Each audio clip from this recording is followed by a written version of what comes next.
So, Magic Weekend, done and dusted. It's going to be there again next year. But will Wire turn up next year? As we didn't turn up against Leigh, did we? Welcome, everyone. Welcome, Rob. Good evening, Adam. Yeah. Let's get straight into it. Saturday, the worst Warrington performance you've seen in a while? Yeah, it wasn't so magic for Warrington, was it? No. To be honest though, Adam, a lot of the scores were a bit one-sided at this Magic Weekend. It was only Wigan Saints that was kind of respectable in the score, and everything else was blown away. But I mean, Warrington's effort needs to be questioned there because it wasn't good. And it doesn't leave a good taste in your mouth when you promise so much and it's delivered so little. Absolutely, like you've said to me many a times on the podcast, is second a place where Warrington should be? Should we be further down the table? And I hate to say it, and we've just discussed it there a little bit. I only see us going down from here. We've got another four tough games. I know obviously we've got Wigan on Friday night. They've got a few injuries, a few suspensions from this weekend. But yeah, Sam Burgess said it himself. July is going to be a tough month for the Wire.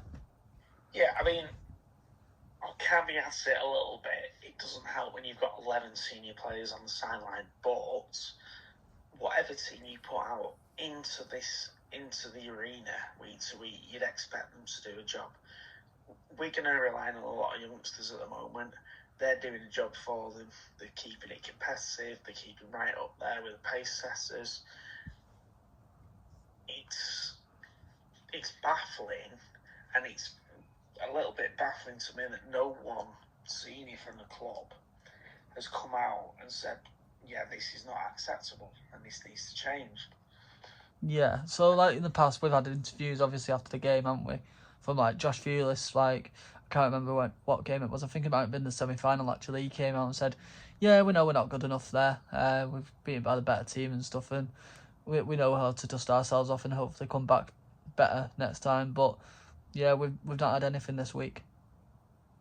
No, but also for me, I want to hear something from Stuart Middleton, Carl Fitzpatrick. I want to hear something from someone senior within the Warrington Wolves organisation to say, look, this isn't good enough. We are striving to do better, but you are going to have to bear with us. But there's nothing coming out from that. No, I agree. There's a lad who I know, and he said the exact same thing when we got beat in Vegas. He said no one came. Obviously, George Williams came out and apologised, but he said we got nothing from Carl Fitzpatrick, Stuart Middleton, Simon Moran. We got nothing saying thank you for coming, and obviously it's not where we want to be as a club. Obviously, we want to provide better. But yeah, we got no apology whatsoever. All the fans, including myself, who went to Vegas, spent all of our hard-earned money, and we got turned over. Thing is that, right, and I'm not criticising Warrington for doing this. They put on the Facebook after showing the Wolves in a huddle and saying we go again.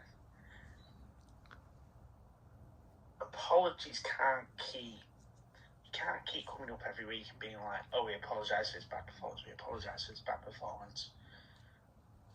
No. That's to me, that's going away from the fans. It's like I mean, Warrington is a passionate rugby league town, but you can just feel the passion draining away from people because they just feel at this moment in time like they're travelling miles and miles, and it's great that the fans are so passionate, but it's when does it stop? If Warrington keeps serving up performances like that, so we've seen 2 in the last 3 weeks of performances that have been abysmal, so absolutely gutter performances. Yeah. Let's put it simply. Not champion performances anyway. No, the gutter performances, they're average performances at best, aren't they? Yeah.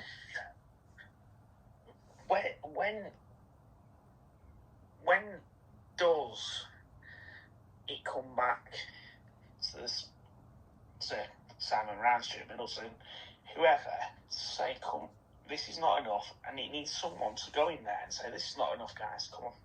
We should be striving for Old Trafford. We shouldn't be striving to finish third or second. We should be striving to finish top. Yeah. And you've got to, because I mean, Warrington on Saturday were masters of their own downfall.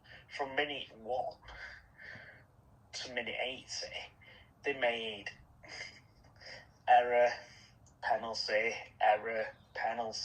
Yeah. and it became a cycle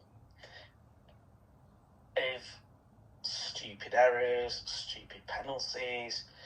I mean, for example, Marc Sneyd kicking out on the full. That wouldn't happen 9 times out of 10. No, I honestly, I know loads of fans will probably be annoyed with me here. I get what he was trying. It's something different. He did it in the Challenge Cup final last year against KR. It worked, but that's when it was raining, and it worked. But yeah, and I get it. It's a big pitch at Everton, but yeah, like you should, like you've just said there, Rob, before, like experienced players shouldn't be making that mistake. But it's the same. It's the same when Sessegnon scored that opening try. The defensive effort, and Warrington's defence has been really good this year, don't get me wrong, but the defensive effort of Bentley and Josh Smith to try and stop them scoring was non-existent. Yeah, we never normally say that about Josh Smith. I think he's been class this year, but he went missing on Saturday, I'm afraid. Like, did he even get off the coach? Well, did any of them get off the coach bus? But even Albert Hopewati, who I have a lot of time for, yeah, just looked non-existent in this game. Now, I don't know. And it was highlighted a few times in commentary.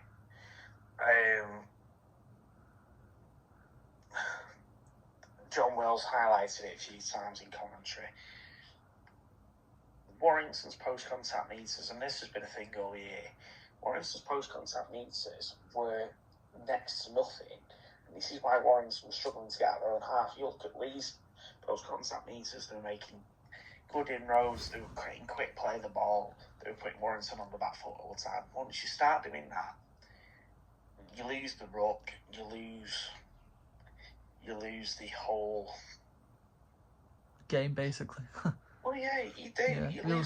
Yeah, we were making the tackles and we were just bouncing off him, and like everyone was getting frustrated. There was a few pints getting thrown, and if it was me, like I wouldn't be throwing my pint. Like I said it all along, it's a waste of a pint. It's a waste of money if you ask me. Exactly, it was like £9 for a pint of, I think it was Budweiser. Yeah, it wouldn't be me, but I can see why fans are getting frustrated, and it's like we mentioned loads of times before. It's been nearly 10 years since we've been in a grand final appearance. It's been nearly 10 years, well, 7 years since we went the Challenge Cup and won. Like, something needs to change if that is. I mentioned to you in the week, is Sam Burgess the right man to take us forward? Like, I never blame Burgess, but I do feel like this was on him a little bit this week, as we had a registered fullback on the wing, and then we brought Jake Fulis back from Oldham, and he wasn't playing. To sit, yeah, exactly. To get experience sitting in the stand, in a big massive stand. Like come on, Sam, think. And his post-match interviews, some lad next to me was like, I swear to God, if he does another half-help interview after the game, he's going to be fuming and stuff. And it brought flashbacks of like Dal Powell saying we trained well all week. Like, everyone was getting frustrated with that, and then he finally threw the towel in. Just on that though, it's a complete contrast. And Castleford are near the bottom of the table. They got absolutely demolished yesterday by Wakefield. Now, I only saw this clip on Twitter briefly. It was quoted by one of the rugby league journalists. But Ryan Carr, the Castleford coach, he tore into the players, and he basically said half of them would give up. Yeah, and we did. As I've said to you many a times, and as I say to all my friends, if Warrington go there, they do everything they can. They give all their all, everything. They give everything, and then full time they can hardly walk over to the fans and clap because they're so out of breath and they're aching or whatever. Then yes, I don't mind it. But on Saturday, I got so frustrated myself because we just gave up. And like we've said many a times, we pay our hard-earned money to go and watch it. And what's the point when the players don't even give any effort? Like, I know somebody who's going the game in a few weeks when we play Hull Clear on a Tuesday night. And I said, are you still going that? And he was like, yeah, yeah. And I went, don't know why you're going. You're mad. Yeah. Hull Clear on a Tuesday. Nah. I'm good. I'm good with that. It's like my brother texted me before. Wigan this Friday night, £27 it is. £27. Would you pay it? And I said to him, well, we never miss Saints and Wigan. They're on the doorstep. Do you know what I mean? We never miss them games. But £27 to maybe get another hiding it's not good. But it's I mean, this is the thing as well. In a cost of living crisis, when money's probably tight for everybody at the moment, are you going to waste 27 quid to go to the DW or Brick Stadium or whatever it's called, Brick Stadium, to see Warrington not turn up? Well, yeah, that's the question you've got to answer yourself, isn't it? I mean, they cannot. I just don't think you can keep going on and being like, oh, it's all right, it'll turn around next week. It won't turn around though next week. You want to see, Warrington fans need to see results, and they need to see what they're paying for on the season ticket. Absolutely. I mean, we spend the top of the salary cap every year, and fair play to Simon Moran and Stuart Middleton, and Warrington have never broke the salary cap. They're spending top end of the salary cap every year. They're developing the youth now. Youth is starting to come through. But something's got to change to make them into a winning entity. Yeah, like we said the other week, like when it was COVID, you could have either donated your money to the club or you could have got your money back. And when was it now? The 150 year this year, you could have paid a bit more money. I think it was £75 more for a past player evening. You got pens, you got a pencil, you got a water bottle. And yet again, I didn't do that. I got my money back from my season ticket, and I didn't pay the 150 year because I've not seen a change at the club for about 10 years. But I mean, see, to me, that 150 year membership, everyone should have been upgraded on that for 3. Absolutely. Or Absolutely. they should have done it for like another £10 or something, not 75 quid. No. Where fans got that money from? You can't keep treating the fans like a cash cow. You can't just be like, oh, they'll buy this, they'll buy this. There has got to be a point where people stops. It's like the sorry to interrupt. It's like the merchandise. The merchandise not even that good. Like obviously, I bought the top this year. Don't get me wrong. I was the first person to buy the home shirt. Literally found out. Funnily enough, it was when England played Australia at the Ashes. I remember bumping into you and you were telling me, because you got a programme, you said, oh, it's been leaked in here.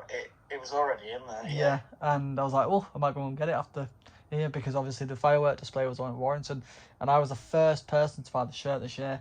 But I love some of the 150th year stuff. Don't get me wrong. Yeah.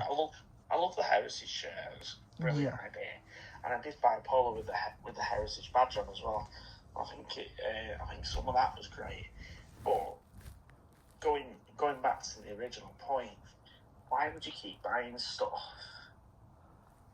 if the effort's not there to be made? I mean, all Warrington fans want to say is the side doing well every week. They don't want to be turning up.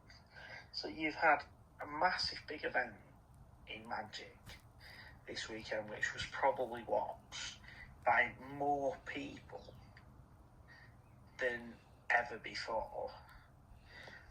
And the TV viewings would be probably huge. And yet Warrington is putting an abject performance. Well, there's a few teams putting abject performance. And like I say, Ryan Carr's already took, instead of half of his players give up. Maybe that's what Sam Burgess needs to start doing. He's really just laying in and saying we players give up. Yeah, because no one wants to hear this. Like, we train well all week and all that lot. Say as it is. This is what we do in this podcast. As our slogan is. I said to loads of people on the weekend. Our slogan is, it's built for the fans, made by the fans. We are just fans commentating on the game that we love. And that's what I did the other week when I held hands. Like last week, I held my hands up saying we'd get beat against Catalan. I'm not just saying that out of to spice things up. I'm saying it as a fan, as like I watch what we watch Warrington week in, week out, and we think what the fans think. We're not just saying it because we want to like get views and all that lot. We're saying it as fans, and that's why we're saying it, because we feel like this is what every fan's thinking.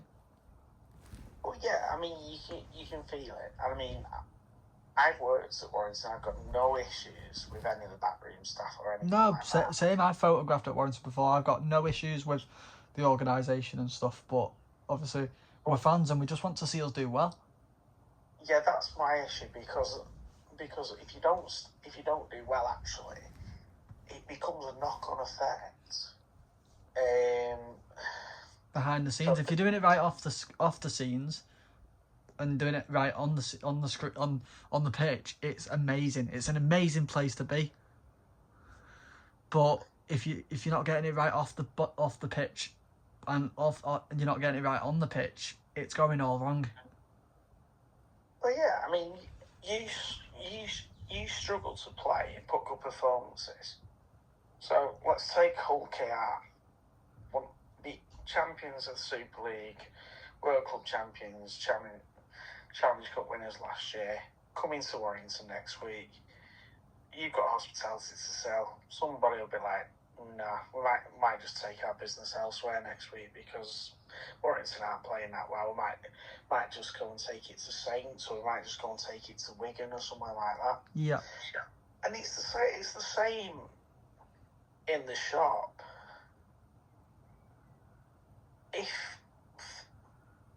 If Warrington are doing well, people can't get enough of merchandise. They go in and buy merchandise. If Warrington, let's put it this way, stinking up the joint. Yeah. People aren't going to go in the shop this week to be buying merchandise and shirts and stuff. No. Because they feel they've got no purpose to buy the shirts. Absolutely. But let's get more into obviously Magic Weekend. Obviously, wasn't our year. It's never our year. But yeah, Leigh weren't anything special. I don't think. It's just we looked very, very poor. Leigh had a game plan and stuck to it. Warrington had a game plan and went away from it. That was the difference. Yeah. And Warrington made it a lot harder for themselves. Yeah. And they gave themselves far too much to do. Like I said, they're making basic errors, and you could see when they were passing, they weren't hitting the right players. They weren't hitting the numbers, and all that was doing all the time was then causing confusion. And if you look at Leigh, the way they were carrying it strong. They were taking it from deep. They were making more meters. That's the difference. Yeah, like I said to you, Rob, before this we started recording, it was 14-0, and as Mick McCarthy said in that famous meme, it can't go on like this. It can. Adrian Lamb, he got everything right, the substitutions, everything. It was 14-0 to them, and Edwin Apape came on, and I thought, great. Absolute great. This is where it's going to get worse. And to be fair, they only scored obviously another 2 after that, but it could have been a lot worse. Oh yeah, the only saving grace, it was only 24-6. It could have ended up as 50 points to 6 easily. Absolutely easily. I mean, Matt Turner of the Guardian has put an article together asking about the efforts of some of the senior players and did they let let the younger players down. Yeah, like I feel like the younger players actually want to fight for the badge sometimes. Like it's obviously when it's like a full team performance, obviously the limelight gets taken away. But we've seen it before. Like when Josh Felix made his debut, he played for that badge, and they all play for the badge, and they want to get regular first team appearances. And they always give 100%, but obviously when, like you've said there, like Matt Turner said, like when there's like experienced players in that team, the limelight gets taken away, and they're a part of that mixture, if you get me. Yeah, I think this has either got to be a reset moment for all the Warrington Wolves players, because our academy got absolutely smashed on Saturday against Wigan, and they've not lost for 2 years. Yeah. It's either got to be a reset moment or you carry on as you are. You can't carry on as you are, because carrying on as you are is not working. I mean, this sounds sad, but I could literally predict on Saturday who was going to carrying the ball. Yeah. Especially when we're in our own 20, I could say that Matty Ashton's second tackle was going to come in, Hopper Marty was going to come in third tackle, fourth tackle it was going to be given to you and Erwin to drive in. There wasn't any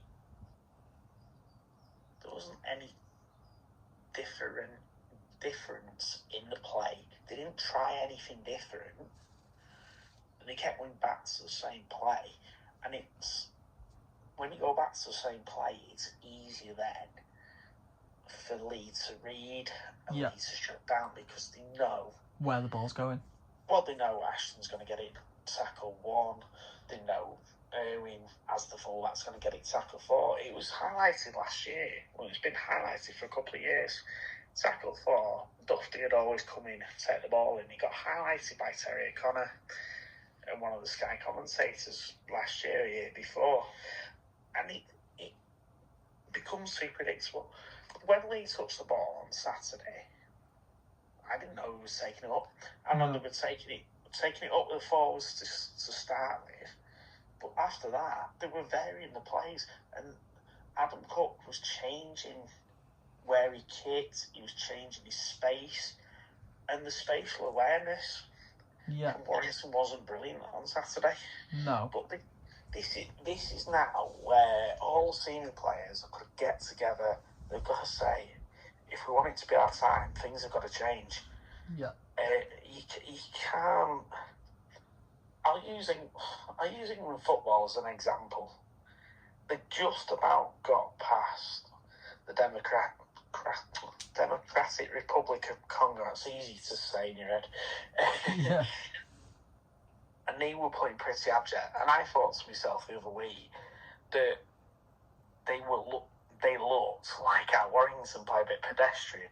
But last night, they stepped up another gear, found something else in them, and found a way to win.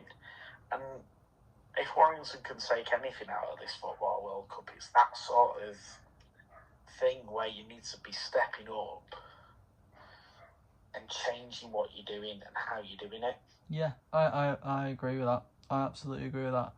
Well, let's go on to this. So, my brother's just texted me saying Sam Powell has got the 3 matches. Yeah. So, I think we're relying on too much Danny Walker, and I don't know if this is Burgess again. We're not putting the finger on Burgess, absolutely not. But I think we're relying too much on Danny Walker. We've said it before. Obviously, he's going to have to play 80 metres. He's going to have to play 80 minutes again for the next 3 games. We've got Jordy Crowther injured, got Sam Powell injured. We've got Ben Hartle on loan. Do we bring him in? Ben Hartle needs to come into the squad. We've potentially got Max Wood injured. Yeah. This was going to be my other question further down, but I'll bring it to you now. Do Warrington need to dip into the recruitment market? Yeah, but we can't keep relying on Danny Walker. 25 minutes into that game on Saturday, Liam Byrne was blowing, Danny Walker was blowing, and yet again, Sam Burgess is bringing Sam Powell on far too late into the game. Far too late, and I think Sam Powell. I've heard rumours saying he's going to be onto the staff next year. Why, Sam? Go somewhere else. Go and get game time. Yeah, I think it's not going to be more. It's not going to be the first team, from what I understand. It's going to be more the academy he's going to be working with, because apparently he gives up a lot of his time when he's not training to work with the academy team. That's good for him, I guess. So I think that's what Sam Burgess wants him to do, is go in and work with the academy team next year. Yeah. I don't think it's going to be more with, I don't know, but that's from what I read the other week, that he's going to go in and help with the academy team. But I think Warrington, they need to bring Ben Hartle back off loan to start with. They also need to dip into the recruitment market. I don't know who you're going to get at this late notice, though. I mean, there's plenty of cap space there.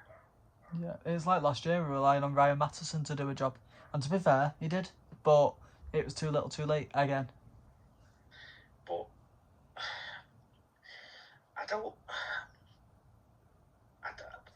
honestly, I don't know what the answer is, because whatever you do, it's got to be right, and you've got to bring some. And I mean, recruitment's probably one of the hardest things you can do in rugby league. Yeah. It's got to be right, and it's got to be someone who fits into the squad. I think Sam Burgess has said that before, and he did say the other week he was going to hold his nerve and use what we've got. But when you've depleted so far, how do you call it when you actually do need to do something? You do need to make a change. There's got to be, that change got, Warrington needs to bring something different, whether it's to their own game or whether they bring another player in, just to add something extra into it, because there's no correlation there at the moment. And I think that's harder, because it's then harder to get on the front foot. And I get we've got 11 first-team players sat on the sideline. And my mate texted me on Saturday night, so it'd be nice to go a week without an injury, wouldn't it? It would. So I'm gonna roll a load of questions at you. Okay. We've kind of glossed over this a bit, but I'm just gonna fire them at you anyway. So you can answer all this in one big paragraph. So, are the fans being shortchanged? Will the fans be losing patience soon? How long do you keep accepting abject performances? And when do the fans say enough is enough? And do Wire need to work harder to keep the fans on side? Short answer of it? Yeah. Yeah. Short answer of it? Yeah. But yeah, I remember 2022, it might have been, or 2023. Might have been 2023, I can't remember. Dal Powell came over to the fans at Castleford, and I was there. And he said, "You've got to bear with me. I'm trying. And fair enough, loads of fans clapped it after that, and I feel like he got back in a bit, and then, again, a bit of belief and stuff, saying, he actually came out. But, as I said, as soon as he did it, why is he not doing that at a home game, where most of the fans are?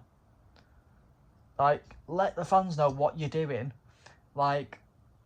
If it does take us a few years to get where we want to be, obviously, getting experienced in the youth and bringing them on board, fair enough.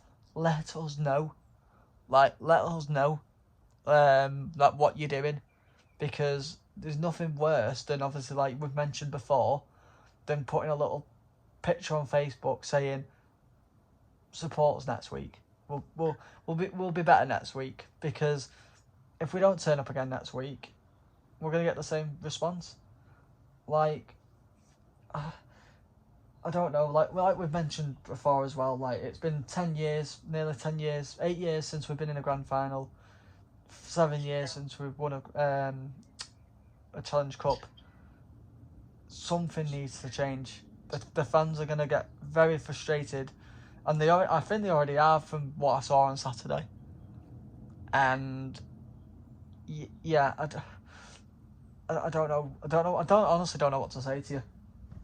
I don't know what like, if you guys think of anything in the comments, please let us know, because that is a very good question. But yeah, it's a hard one. So throw it open.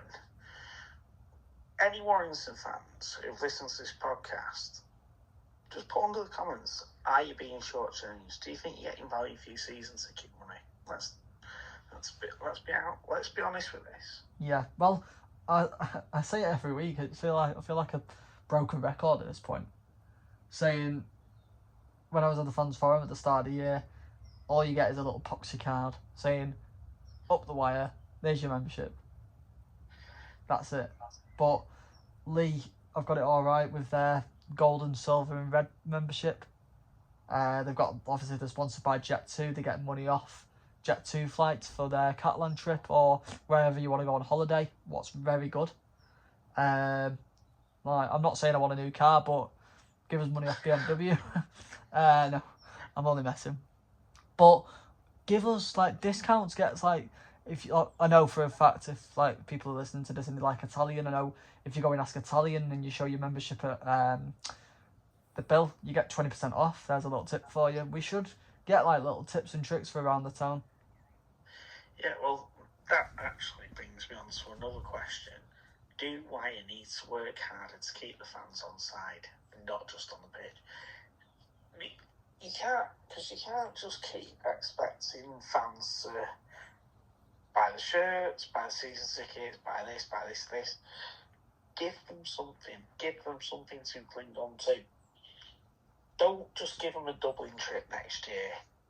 No, I'm not joking. Look after the fans. Yeah, if it's anything by this few weeks, well, obviously it's only a few weeks, but if we don't perform well, if we do even get in the playoffs, if we do a good playoff run, and we get beat by a better team, fair enough, I might look at Dublin. But at the minute, like, I probably will end up going Dublin. But yeah, loads of fans will be like, oh, Dublin trip.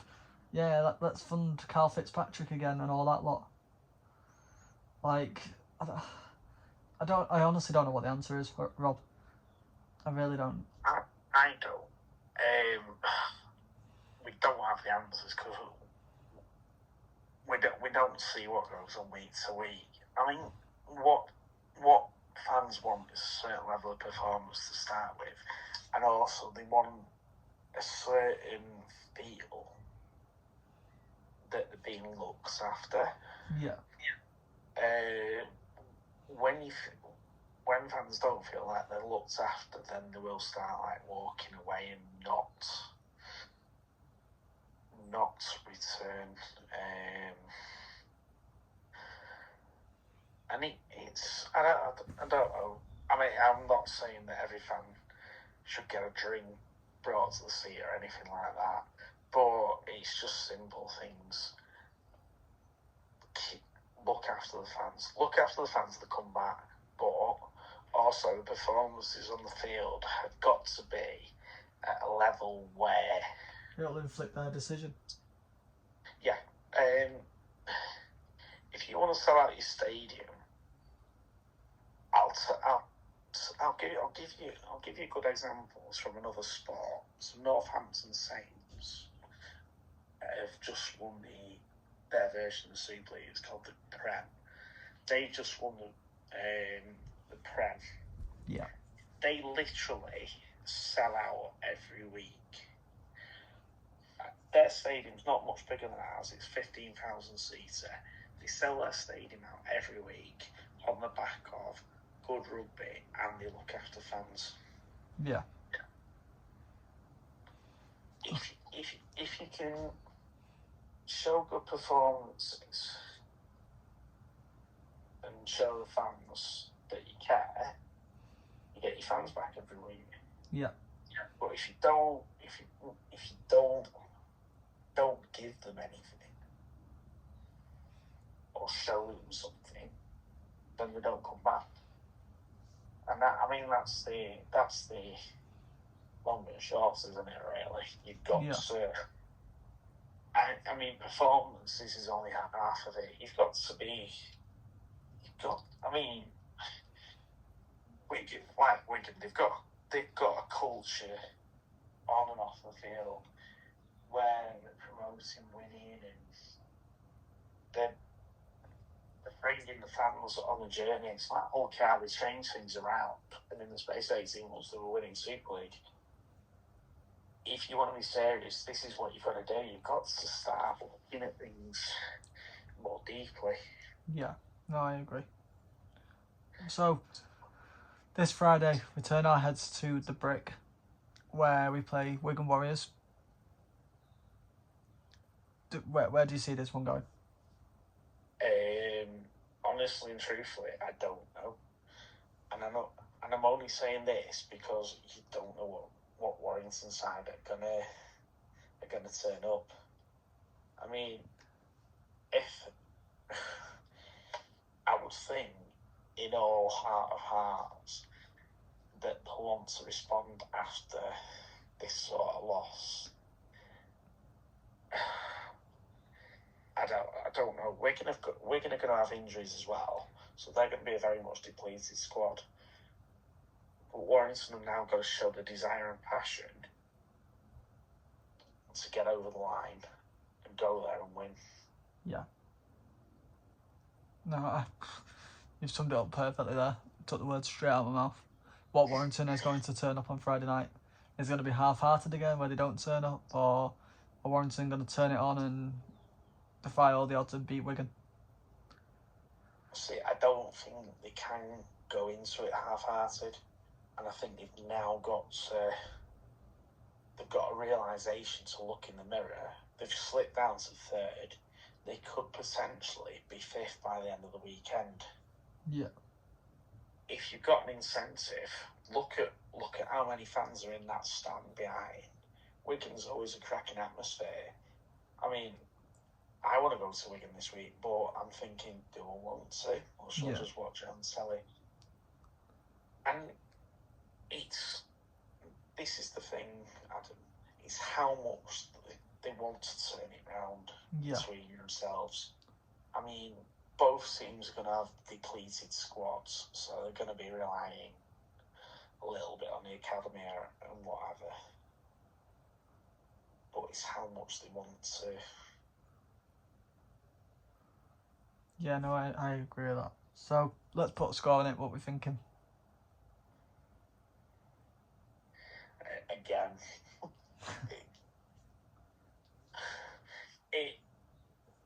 right, if Warrington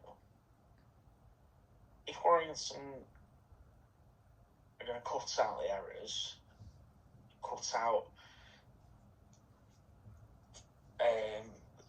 I mean, they give a lot of penalties away on Saturday night. If they cut out the errors, they cut out the penalties, they go back to the simple game plan. 2016 to Wigan by 4. But if Warrington play like they did at Magic, then 30 points to 12 to Wigan. Gosh. Okay. So I think the same really. If the Warrington turn up like we've played on Saturday, easily we're going to get turned over very quickly. But I do still think we're going to get beat. I think I'm saying as it is as a Warrington fan. I think we're going to get beat this week, next week, week after. It's not going to be a fun July, and I think it's going to be 28-10 to Wigan. You think Warrington's points difference is going to be massively eroded in July? I do. I think it's going to be like you just said there, eroded. I think Hull KR, they're going to turn it on again in a week's time, and I think that's going to be the turning point of our season. I think it was Sam Tompkins and I know what Warrington fans think of Sam Tompkins, but he said, I think my unpopular opinion is that Warrington are going to drop out of the playoffs, and Leigh are going to get in there. To be fair to Sam Tompkins, he does a brilliant job of analysing what's going on. No. But he does a great job of saying it as it is. But then that's up to Warrington themselves to prove everyone wrong and say, look. Absolutely. Because you can talk yourself into being negative. We can all talk ourselves into being negative. But they want to come. If Warrington want to prove a point, well, this week's your week to do it. Next week's your week to do it. Week after's your week to do it. Don't compromise. Show us what you're made of. Yeah, no, I agree. So, this has been 80 Minutes In, and we will see you in the next one. Have a good week, guys. Yeah, have a good week.